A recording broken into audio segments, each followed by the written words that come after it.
The 1970s was all about living large, and if you wanted to impress, your food had to scream luxury. A lot of amazing dishes from all over the world thrived in the 70s, and today, we'll go through all of them.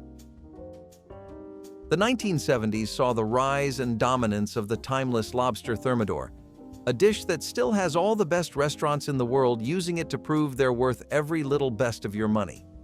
It has a long history of being a status symbol, one that represents all kinds of indulgence and wealth, from fancy night outs that you saved up for to the finest meals on cruise liners. You might not know, though, that lobster thermador actually has a lot of French history to it. The dish used to be a luxury dining item since well before it ever made a name for itself in America. After the 50s, people had begun to explore continental dining experiences more, and this was particularly common amongst the upper middle class. They loved themselves a good thermador, if nothing else. Now, I know you all think lobsters can be a bit of a chore to eat sometimes, but they're 10 times more of a headache to make too, and even more expensive to get. You had to employ some real skilled chefs to make something out of a good Maine lobster, so only the rich could afford the outrageous prices some menus would charge.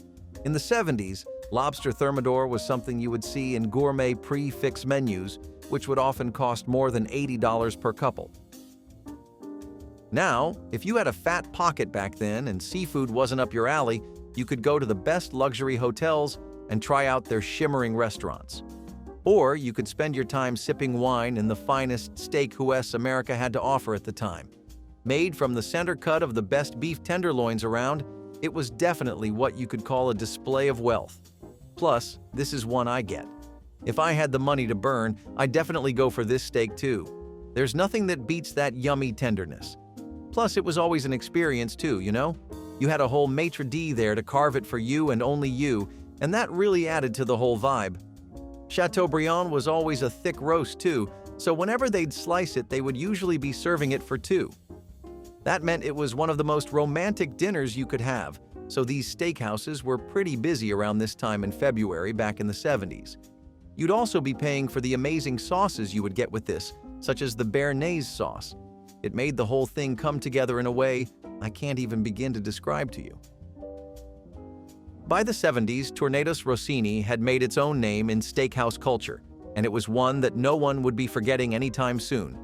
All kinds of decadent steak dishes went and came throughout the history of America's culinary phases, but this one was something that was always popular among old money. It wasn't exactly something that I would say was as popular as Chateaubriand, but it was definitely something that was a really well-regarded meal among people who were fine dining professionals. It was something that was basically known for being benign as over the top. It was something that had grand as its middle name, and it was even named after a famous Italian composer from the 19th century, Gioacchino Rossini. It was something that screamed, "I'm rich," to everyone that eyed your waiter as they came to serve you. It combined all kinds of rare ingredients too. You had filet mignon, foie gras, Madeira, and wine, which were all really luxury imports. French cuisine was something that was considered the absolute peak of culinary sophistication, and Tournedos rossini was one of the most over-the-top things you could get for yourself. As far as pricing went, each cruise ship and luxury hotel had their own price ranges, but you could expect to pay anywhere between $60 to $100 back then for an entire course, which is definitely a lot. Dover sole meunière can be defined completely in the word perfect. No, really. This dish isn't something that is extravagant because it wants to be, because it has some image to maintain or rich clients to attract. This is a dish that is what it is because it has to be. It's something that you first of all just cannot make without the absolute finest ingredients available.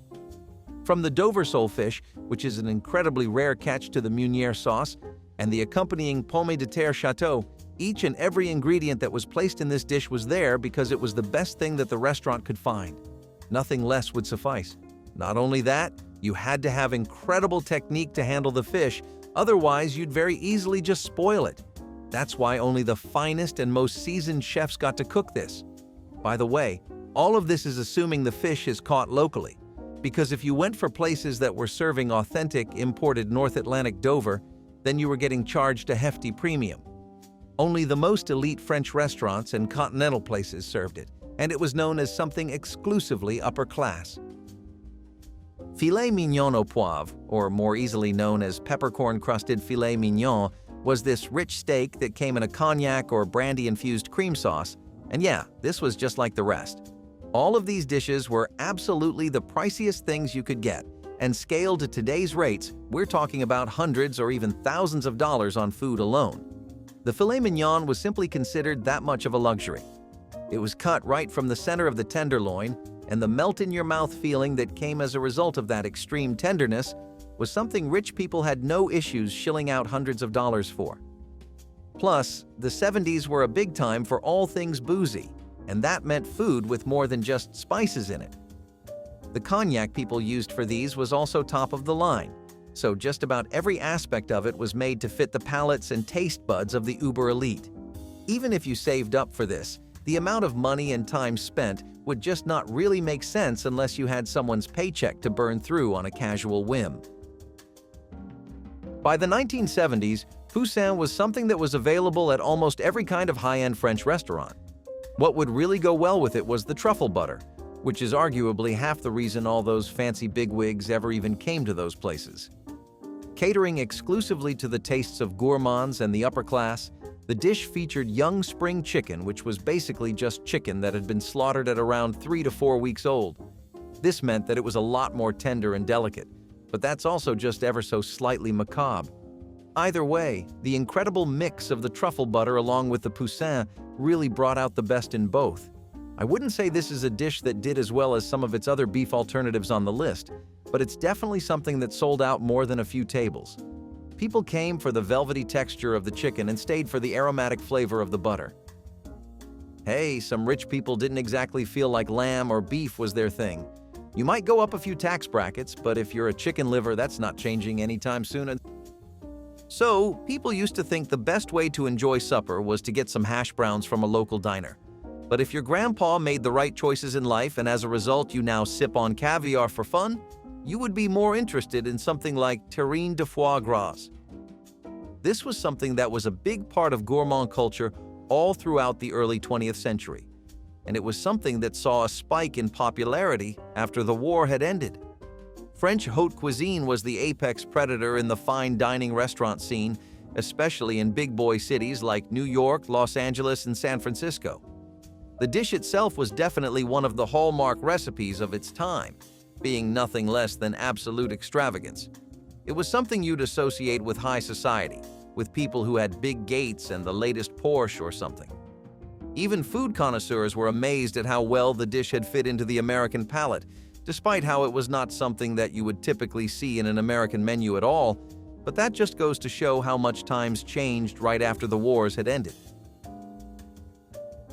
If you ever wanted to try some saddle of venison, then you could go to any number of steakhouses and fine dining continental restaurants in many states.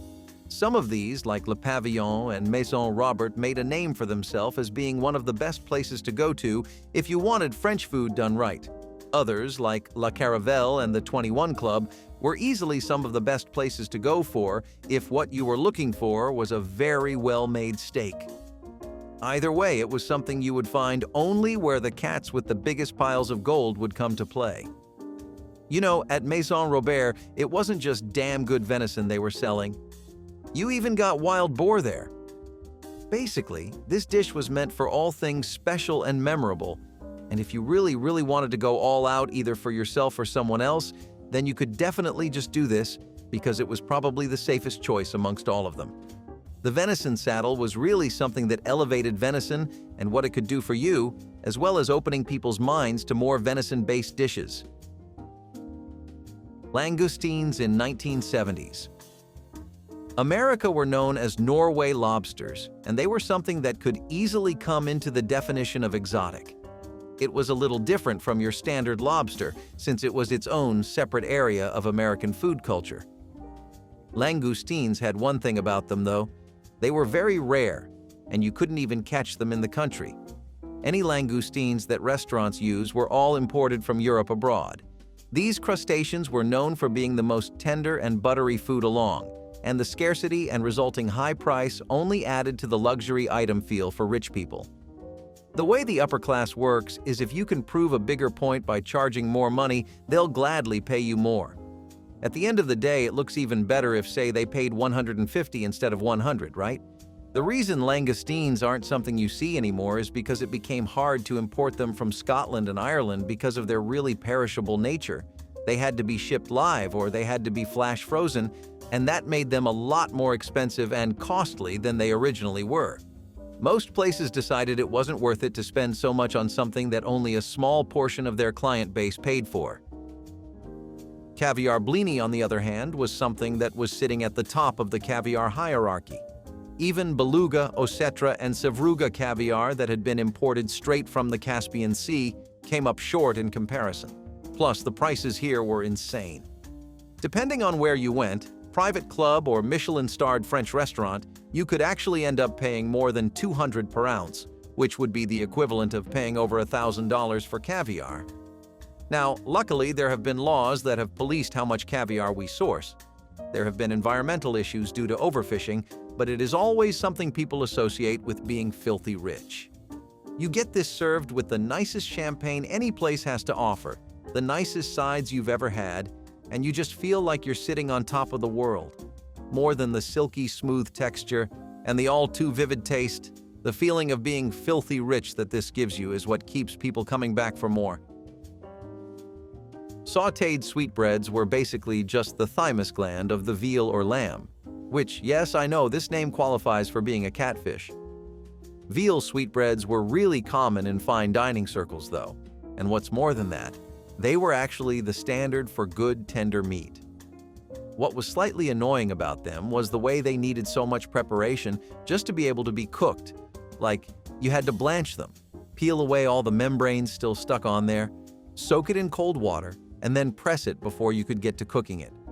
By the 70s, though, America was so deeply entranced in French haute cuisine that these dishes just dominated the world of the elite, whether or not they were a headache to make.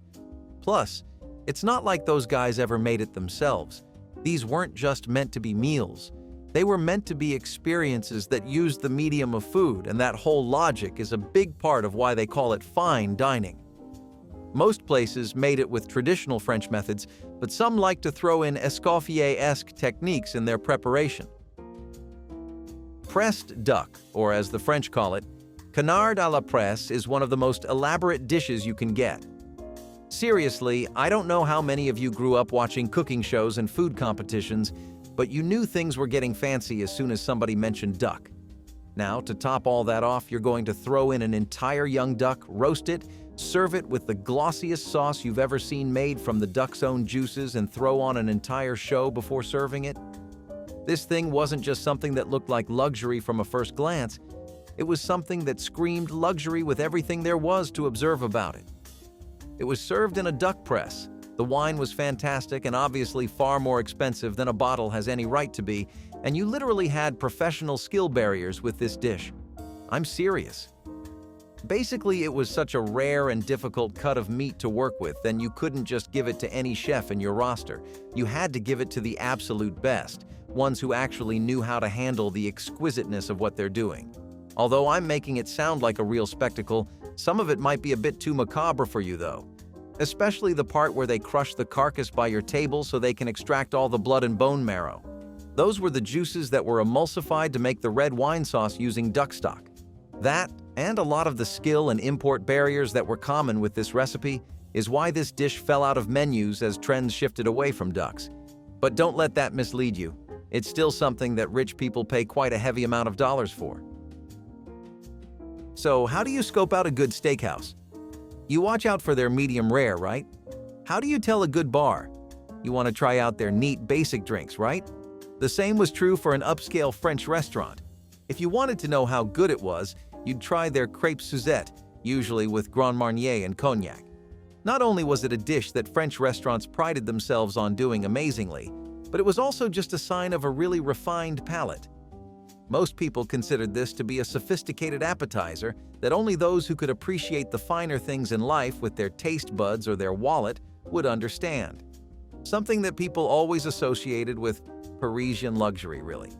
I mentioned Le Pavillon and Le Cirque, but it was seriously a really beloved starter across many restaurants besides just the top two French places to go in New York.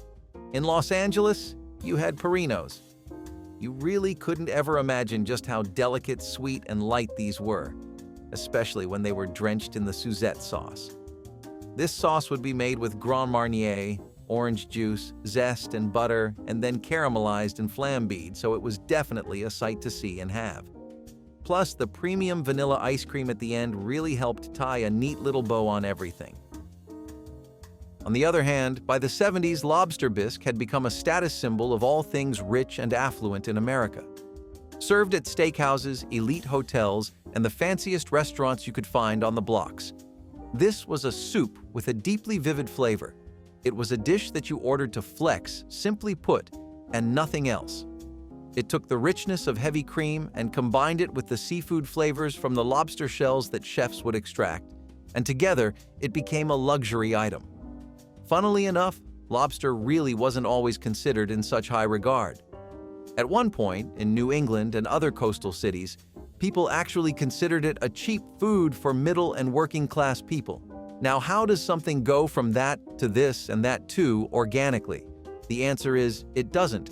Well, at least not naturally. Thanks to overfishing mostly, markets started charging a lot more for lobster, and high-end restaurants started boosting their own prices after they saw all the fancy things they could introduce, thanks to the way everyone wanted to explore French cuisine. This was still one of the more affordable ones on this list in comparison, because you could get this anywhere between $15 and $20, and it was one of the nicest ways to start your dining experience. You know, some dishes are just big, massive shows of wealth and display, but you don't really know why. I mean, yeah, they're big experiences if you're looking for incredible, memorable nights out, but besides that, what actually justified spending what would put a hole in anyone else's finances? By the 70s, the craze around haute cuisine was entirely French-dominated. It was literally all you could get anywhere in the scene, in big urban jungles like New York and Los Angeles. Whatever la etc. you went to, you would see the entire menu being flooded with nothing but French treats and delights. This one used snails, and they weren't a common factor in American cooking, but of course, that only made people ogle at them more because it felt more exclusive. 6 escargots would typically be served, and these were all imported Burgundy snails right from France, so restaurants were really committed to selling the bit to you. The dish was something that became synonymous with all kinds of high society culture, and it's also one of the most popular appetizers you can find in cruise ship and hotel menus.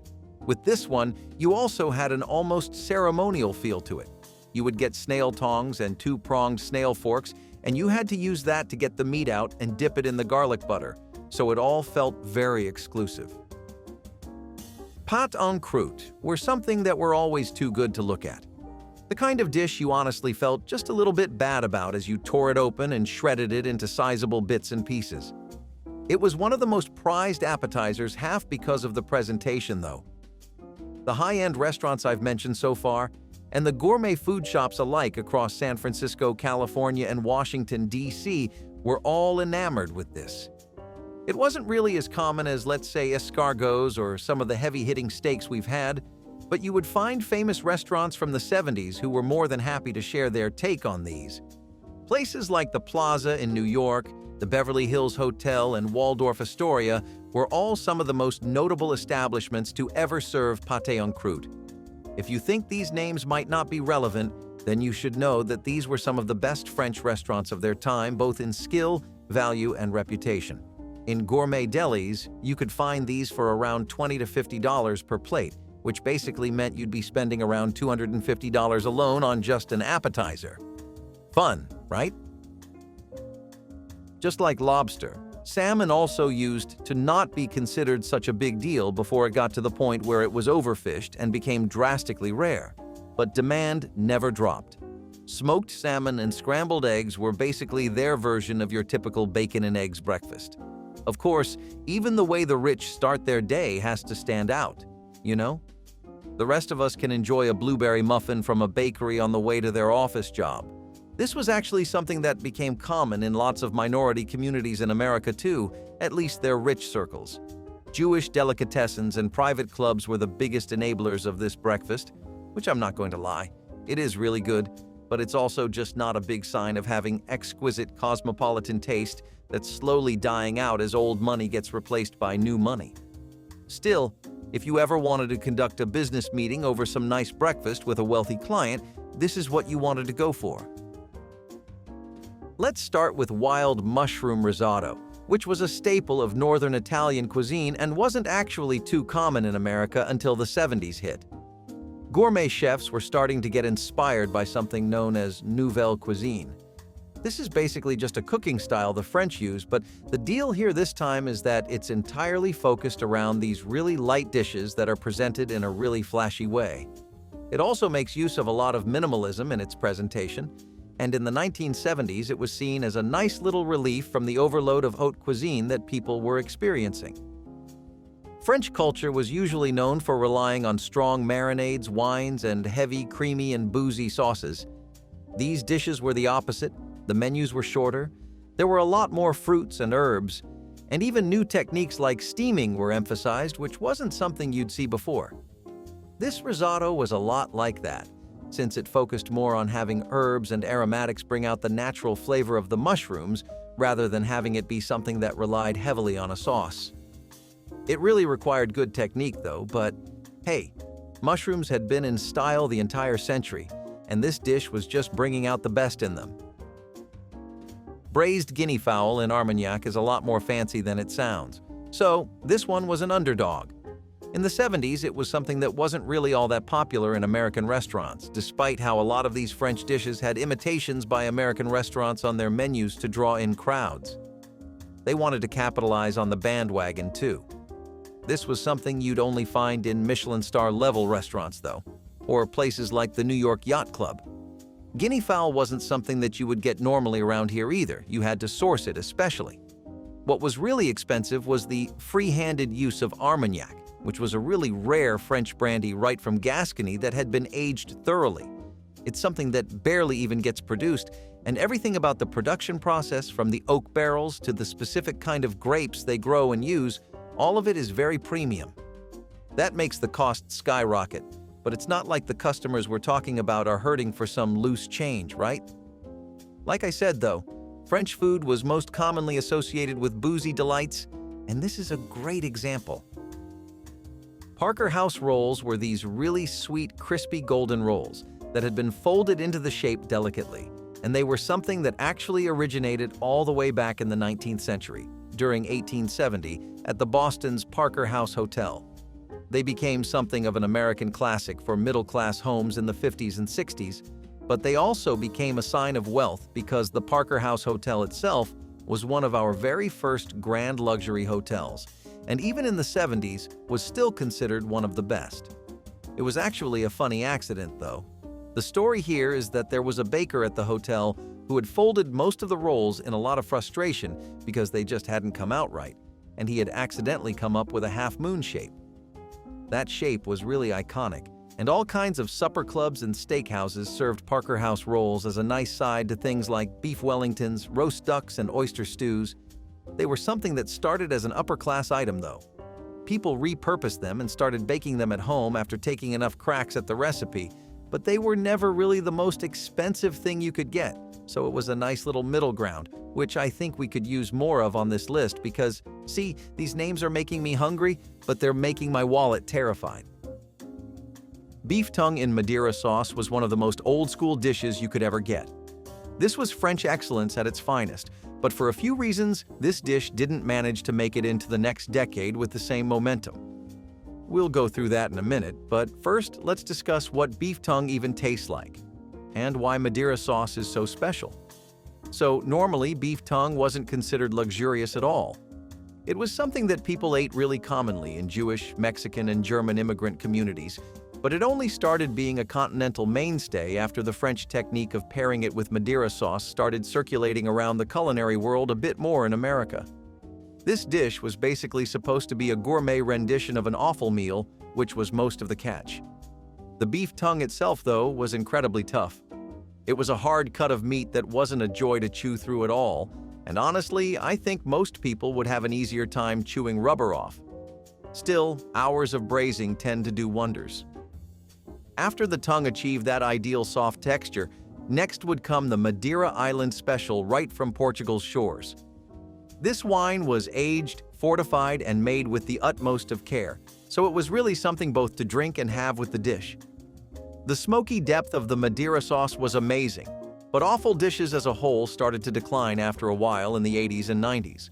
On top of that, restaurants started to not prefer dishes that relied heavily on imported ingredients, or else you'd have to compromise on the standard. Trout almondine was also something that originated right from French cuisine, but ended up becoming something that was a hallmark of Creole fine dining in New Orleans. This was something you would always see at top seafood restaurants, and in New Orleans, that meant you were heading on over to Antoine's, Commander's Palace, Brennan's, or Galatoire's. It was a light dish, despite how it seems like a full-on main course. The browned butter and toasted almonds were also seen as the perfect pairing for this dish. People thought it was a really comforting meal to have, especially when it was prepared using rainbow or speckled trout. This was the most premium kind of trout you could find, and it was typically only something you would see in Colorado and California. You can think of it as an incredibly flaky fish with a slight sweetness and a really delicate structure. It melts in your mouth, and it's really easy to pull this baby apart too. You'd think most people would call it a day at just lobster, but no, the 70s weren't famous for knowing when to stop. Stuffed lobster was what it meant to go even further beyond the usual flavors and tastes you were getting out of your condo for. It was definitely something too, a real sight to behold. What might surprise you is that this actually wasn't a main course, but an entree, and it was something you would see in all the best places to go in New England. This was a dish people usually reserved for occasion, you know? The sweet and succulent lobster meat was amplified dozens of times by the buttery stuffing, which, ironically enough, was made from Ritz crackers, breadcrumbs, and lump crab meat instead of beluga caviar and some fancy French wine. Speaking of the devil, I almost forgot that some restaurants actually did do bechamel sauces lobster thermador style and used that for the stuffing. Plus, some places would even put cognac in there if you requested it. It was also one of the best things to order at steakhouses, because just having a plate of fine filet mignon is never enough. It was a decade known for pulling out all the stops, and if you were eating at a place that was known for their work with stuffed lobster, you were the kind of person to go all out for your dinner. Old money lifestyles always moved very intentionally, something I'm sure you can tell by now. Crown roast of pork was something that proved that point, because a big part of most of the appeal of the items on this list is the atmosphere of wealth and luxury they give off of. The taste itself may even not really hit, but hey, you look like you own the place eating it, so why not? These are just things wealthy families ate year-round. But when it came time for Thanksgiving and Christmas, crown roasts of pork were one of the most reliable dishes to pull out of the recipe books. It was something that you would pretty much only get in gourmet circles, though. It took a lot of time and skill to make this. You could only use center-cut pork loins. The ribs themselves had to be trimmed and cleaned, or otherwise known as Frenched, and then they had to be bent into the shape of a circle. Yes, ribs had to be bent. This was the crown shape that gives the dish its namesake. It was something that was associated with old money families and their lavish Christmas and New Year's Eve feasts, but it was also something you'd see in select country clubs and elite hotels. Now, the rich love their hobbies as much as their food, and hunting was one of them. Some of the most popular birds to hunt were partridges, which were kinda gamey, kinda delicate, but very smooth and versatile. These could go with nutmeg, heavy, creamy sauces, mushrooms, fish, or even bread sauce. They were always served with some cranberry compost if it was winter, or otherwise roast potatoes and Brussels sprouts for a well-rounded meal. It was something that gourmet families got up to a lot, going out and hunting for partridges, but they were really rare in America. Most had to be imported, and the hunting had to be controlled a lot because the ones that were there were dying out, and you had to specially farm these. Either way, to a lot of fans of gourmet cooking with the money to spare, it was definitely an experience worth waiting around for.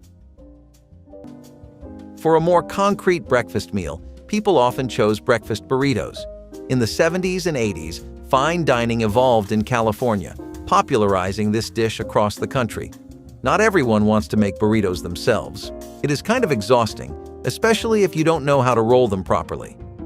But if you're interested in trying, here is how. You need, well, tortillas, then 4 eggs and some cheese. The best option would be the Mexican blend, and salsa and avocados for serving. What you want to do is scramble the eggs and mix them with cheese, then fill the tortilla up with the cheese mix and serve with salsa and avocado. It sounds delicious, don't you think? I only have one little flaw I would like to point out. Where is the meat? You're telling me I am supposed to eat my salty breakfast without meat? Those rich people must have had all that money cloud their judgment because breakfast without meat? What even is that? If I had anything to say, I would add some chicken breast to the mix, but maybe that's just me. Hoppin John is a dish that has some pretty rich heritage. I'm talking about African, Caribbean, and Native American roots that all boil together in the melting pot known as the South, where it first started becoming really trendy. However, the origins of the dish are actually a bit darker than just a happy coincidence that somehow got into everyone's table. Though the people who were eating it happily wouldn't know, it was first created and brought over by enslaved Africans in the American South. It made use of African rice and pork, and yes, the best part of the dish were the black-eyed peas even in those times. Now, as far as the name Hoppin John is considered, nobody really ever knew where it first came from, or if there was a John who made this dish and brought it into everyone's lives, but the first time this name was mentioned was in the 1840s in a print. If you were down in the South and African American communities during New Year, then you would especially see a lot of Hoppin Johns everywhere. The aroma of those peas and the smoked pork wouldn't miss anyone's nose, as the scent carried for miles and miles away. It was eaten specifically on New Year's because it was a common belief that eating Hoppin Johns would bring good luck to people if they ate it to start the year. If you went into any new year with such a good plate of food, I'd say your luck was already pretty good. So maybe it does work? Snowball cookies are these awesome little treats that are perfect for the holidays. They're a type of shortbread packed with nuts, like almonds or pecans, mixed into a buttery dough, then rolled in powdered sugar while they're still warm. They end up looking just like little snowballs, which is super cute around Christmas. These cookies are favorites because they're easy to make, delicious to eat, and perfect for sharing, which is probably why they show up at so many holiday parties. They're known by different names around the world, but no matter what you call them, they're a sweet tradition. The dough needs to chill to keep the cookies from spreading too much, so they stay nice and dense. Moving on to the second dish, croissants with jam. They weren't just a go-to breakfast in France in the 1970s, but also in the United States. Oh, just imagine starting your day with a freshly baked buttery croissant that is so light it could be blown away with just one windstroke. This was the morning choice of the elite, American and Parisian. I bet the French will have a bit of a problem with that statement, but oh well. It's their fault they make such darn good pastries, but why have scrambled eggs when you can have bites of heaven for breakfast every day? Back in the 70s, croissants weren't as widely spread in the United States as they are today. If you craved a croissant, you'd likely go to a high-end restaurant in a hotel or a cafe. The 70s were an era where French cuisine started making its way into the American lifestyle. Croissants and jam were a perfect blend of sophistication and simplicity. Whether the jam was apricot, strawberry, or raspberry, it could make the simple act of eating a croissant a religious experience. But nothing says, "I made it," quite like having international pastry that costs more than your lunch. I know for a fact you've all grown up on some of your grandparents' baked ziti, especially if you have some Italian roots, and if you do, then you share that in common with this dish. Right from the streets of Italy, immigrants first brought this dish over in the middle of the 19th century throughout the early start of the 20th one, so it had a lot of time to become something that people could love and associate with the finer things in life. People had a lot of time by the mid-20th century to try this dish, and plenty of families had passed their own secret baked ziti recipes down. The baked ziti really hit its highest highs during that time period in the 1950s to the 1970s, and it was something you could enjoy at both a potluck and a fancy at-home date. It was a staple of Italian-American cooking, and you could even find it at weddings. I, for one, think that really speaks to how popular the dish was, but what's your experience with this dish? And if you don't have any yet, is it something you'd ever try out? Pink champagne cake is all about celebration. This cake uses actual champagne in the batter, which gives it a light, airy feel with a hint of bubbly. It's usually tinted pink for that extra festive touch. The cake is often layered with champagne-infused buttercream, making every slice a toast in itself. It's a popular pick for weddings and big celebrations, where its elegant look and unique flavor really shine. What makes this cake truly special is its ability to double as a celebratory toast, offering a sip of champagne in every bite. Typically, it's dressed up with fancy decorations like edible pearls or delicate frosting designs that make it just right for a special occasion. Starting off with Eggs Benedict. This meal screams luxury and indulgence. If you wanted to show off your wealth in the 20th century, you didn't need to buy expensive bags or jewelry, but just order Eggs Benedict for breakfast. That'll show them just how rich you actually are. Just imagine those silky poached eggs draped in hollandaise sauce laying on top of an English muffin. And right there, laying next to them, are strips of crispy bacon. That right there is a dream breakfast. That's a dream breakfast. It sparks feelings beyond words. It's the perfect combination of elegance and tradition. You'll feel like you're dining at the Ritz, even though you're sitting in your local diner. Back in the day, Eggs Benedict divided people into two groups, the cereal crowd and the large breakfast lovers. But you don't devour Benedict's eggs, you savor them, enjoying every bite. Nothing says, "I am living the American dream," quite like eating eggs dripping gold, or at least golden butter sauce. To be brutally honest, it isn't easy to pull off Eggs Benedict. Poaching them is something I could never master. And the hollandaise sauce isn't a joke either. But for those rich enough to master it, or to pay someone else, Eggs Benedict was an everyday specialty and the ultimate breakfast. Rich in flavor and in life, plus a bit over the top. Just like the people who ate it. Speaking of those times, another really good source of protein was catfish, and one of the best ways to have it was fried catfish with hush puppies. This is again something that'll take us right to the heart of Southern cooking if we eat it, along those rural places near rivers, lakes, ponds, and other bodies of water where you could find fresh catfish in abundance. Hush puppies were something made with fried cornmeal batter and were a popular dish to give to soldiers during the Civil War, so all in all, this dish was really light money-wise. Some basic Cajun spices or a Southern spice blend would make it even better into a real full-fledged meal that you could eat in comfort with the family. While it's been a big part of Southern cooking ever since the 19th century, it arguably had its biggest glory days in the 20th one as part of Southern soul food. There was a time in the 30s to 40s where soul food started to get into more and more menus across several places in the South, which wasn't always the case.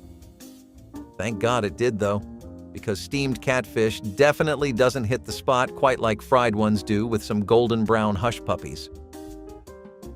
Fruit cocktail cake is a throwback to when bakers loved using whatever was in the pantry, and canned fruit cocktail was a staple. This cake mixes the canned fruit, including the syrup, with standard cake fixings like flour and eggs. It's crowned with a brown sugar topping that gets all nice and crispy in the oven. It was super popular for its ease and the fact that you could whip it up on a whim. Often served at community potlucks and family reunions, this cake was a go-to for its convenience and crowd-pleasing sweetness. As fresher and more natural ingredients became the norm, though, this cake kinda took a back seat. It's typically baked in a square pan and served straight from the dish, making it the perfect comfort food at family gatherings. The moist texture with that sweet, crunchy top makes it a simple pleasure, just a real cozy, old-school dessert. Now, everyone is familiar with this one, and it may even be someone's favorite. French toast. It's fancy enough to order in a high-end restaurant, but simple enough to whip up at home. Back in the 70s, it was a go-to breakfast meal for the rich. If they were to make it themselves, who doesn't love French toast, rich or poor? Those crispy, eggy, buttery, golden slices of heaven. What's not to love? That eggy bread was all I ate at one point in my childhood, and let me tell you, they could replace not only lunch but dinner also. No, let me rephrase that. They could replace any other meal during the day. That's how good they are. Of course, I do not recommend doing this. Eat a salad once in a while. The best part about French toast is that it could be a sweet base for breakfast, but also salty. From syrup and strawberries to butter and yellow cheese, this eggy bread could go with anything. And French toast wasn't all about eating, it was about leaving an impression. The wealthy wanted their regular bread out and their fancy bread in. By fancy, I mean covered in eggs and fried to the gods. We're going to take a bit of a deep dive into a cuisine that we haven't really explored before. I'm talking about caponata, which is a very traditional Sicilian dish that goes all the way back to the 18th century. It's supposed to be a sailor's dish, can you believe that? It got that reputation attached to it because the birthplace of caponata was Sicily. There's no specific restaurant or name that's credited with making it, but if you ever went there, you'd know just how much the people appreciate this. The first time this became popular in America was when Mediterranean cuisine and Italian immigrants were mixing together and creating all sorts of new dishes, as well as bringing old familiar ones from their homeland. The best part about this dish for a lot of people was that it gave a chance to a vegetable, which otherwise people just aren't too fond of. I mean, eggplants aren't really the most main course worthy idea you could think of, right?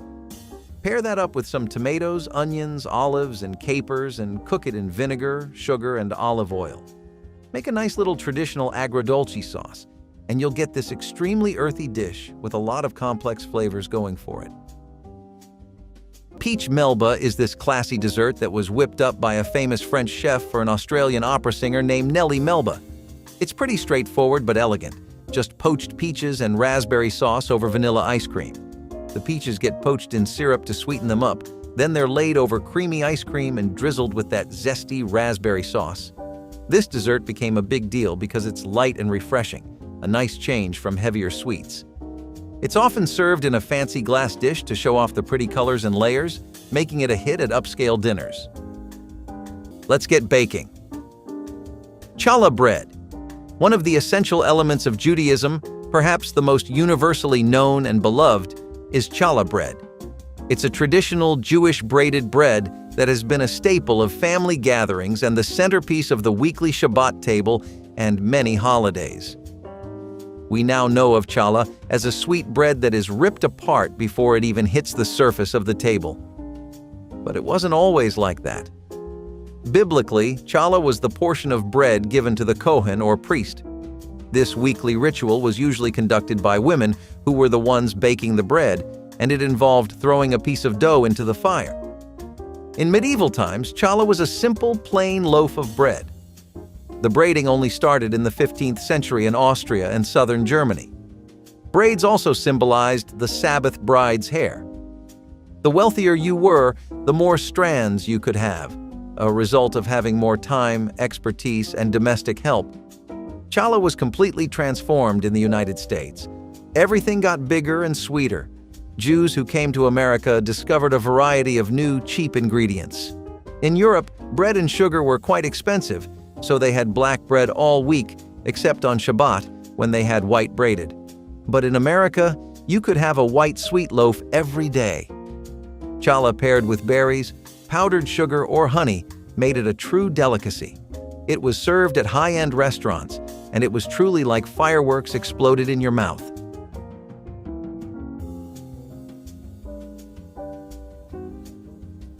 Brown Betties were one of the most classic American desserts to ever grace the table of an American kid. Something that might be seen as an old-fashioned dessert now, but used to be the next best thing after an apple pie.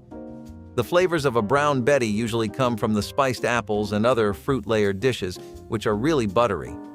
The sugary breadcrumbs on top give it a crunch, which really adds to the entire vibe of the Brown Betty. You're looking for a warm, comforting dish that gets you in a nostalgic mood. Something you can sit down with and enjoy bite for bite, not rush through. It's an experience that you want to savor, like an empty, windy street as you walk down by and enjoy it. The Brown Betty was definitely something that would get you up out into the street, whether you were going to visit your grandma's for an authentic pie or a nearby bakery to reminisce about childhood days. The earliest recipes you can find are the ones from 1866, but those are more like Apple Betties than the ones we're talking about. Either way, this dish has definitely evolved alongside the population, and those who grew up with it will remember it fondly. Panouche is a kind of fudge that comes from New England and packs a big caramel punch, thanks to loads of brown sugar mixed with butter, milk, and vanilla.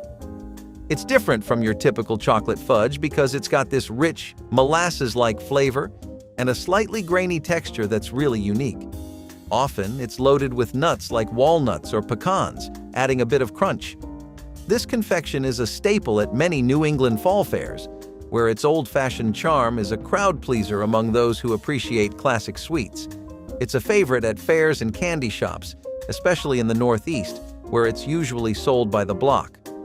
Making panouche is all about cooking the sugar mixture just right, then beating it till it's thick and pouring it to set. It's a down-home kind of candy that's sticky, sweet, and totally irresistible if you're into old-school sweets. Let's forget about the eggs for a second and move on to fruit salad with yogurt. This breakfast screamed health and wellness. The rise of the health movement was at its peak at the time, and fresh fruit salads were in.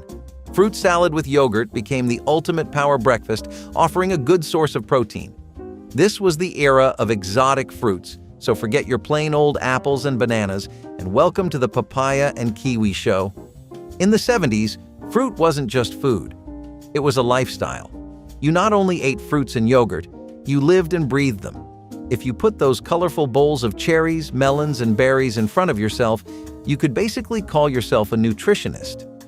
Add to that some yogurt, and you could say that you were having dessert for breakfast. The more exotic the fruit, the more it seemed like people at the time were living in some tropical country rather than the United States. Health and fitness fanatics all across America went crazy for this diet and embraced fruit salads like they were going to guarantee them eternal youth. Not all people were health-crazed, but some pretended to be. It was stylish and fun, so I guess not a lot has changed since the 70s. But whether you were actually health-conscious or a fake, a fruit salad with yogurt was going to keep you fresh and fed. We're going to go forward in time a bit, all the way to the beginning of what most people consider the late 20th century, where stuffed zucchini boats first started becoming something you would hear about regularly. At bars, from your friends and colleagues, or your partners. They became really hot in the 60s and 70s when it felt like everyday people were trying another dish from a new country that hadn't really touched base in America yet. It was the first time people expanded their taste buds beyond the bacon, pancake, and hash brown breakfasts they were mostly used to. Plus, stuffed zucchini boats were really healthy.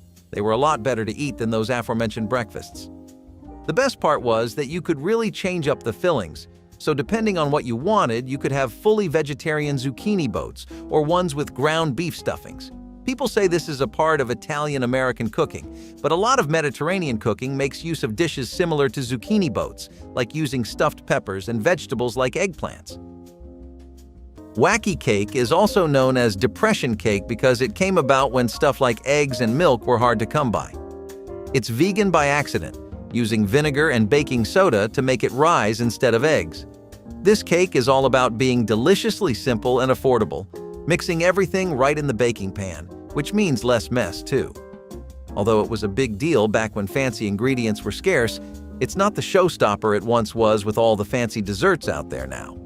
Still, it remains a popular choice in vegan and eco-conscious communities for its minimal environmental impact and allergen-free ingredients. You usually just sprinkle some powdered sugar on top, and it's good to go.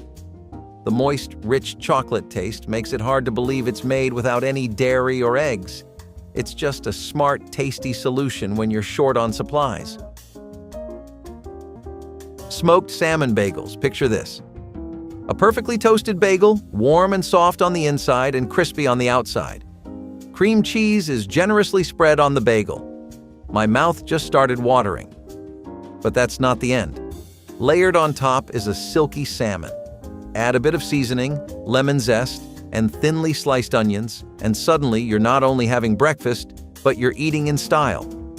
For me, the magic had stopped once the salmon got involved, but I guess for some people, this is a true delicacy. Back in the 1970s, this was a staple for the elite of New York and beyond. I mean, what better way to flaunt your wealth than to eat fish on a bagel for breakfast? I mean, who could say that they were having seafood with their morning bagels? Nobody.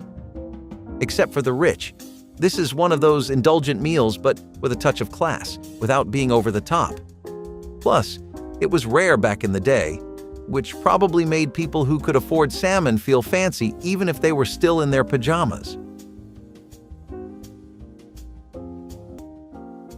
Green tomato pie is something that'll have you running back for seconds. First off, you gotta hand it to whoever made this dish for their ingenuity. It's not every day you get a banger of a dish that actually is centered around making the green tomato shine out of everything else. But Southern home cooking will do that for you. Charlotte's green tomato pie in particular makes use of some typical Southern spices like cinnamon and nutmeg and unripened green tomatoes, and has you making a pie that'll rival even the best apple ones you could find at bakeries. Green tomatoes have an especially great harvest during the fall, so that's when this dish would see the most mileage. You would find houses all over the South constantly making green tomato pies. And this specific pie is an example of how you don't need anything fancy to create something that can get everyone at the table. You know what's even funnier? This dish is one of the best things to come out of mock cooking because it was made to imitate mock apple pie and mincemeat pies. An imitation of an imitation ends up giving us something that was a big part of Southern culture. Who would have thought? Tea cakes are these small, sweet cakes that go perfectly with a cup of tea, hence the name. They're usually pretty simple, made with butter, sugar, flour, and eggs, and sometimes jazzed up with lemon or vanilla. Depending on where you're at, they might toss in some dried fruits or nuts. In the southern US, they're more like soft, sweet cookies and aren't fancy at all. They became a staple because they're easy to make and just the thing for munching during a tea break or as a light dessert. Interestingly, variations of tea cakes can be found globally, with each region adding its local twist to the basic recipe. Normally, they're baked up small and round and dusted with a bit of powdered sugar. They're all about being understated but delicious, perfect for those moments when you want something sweet without making a big deal about it. Breakfast quiche, the brunch dish that screams the words fancy and effortless. It's a breakfast that is indulgent and makes you feel like you're feasting on something gourmet, even though it's literally just a pie for breakfast.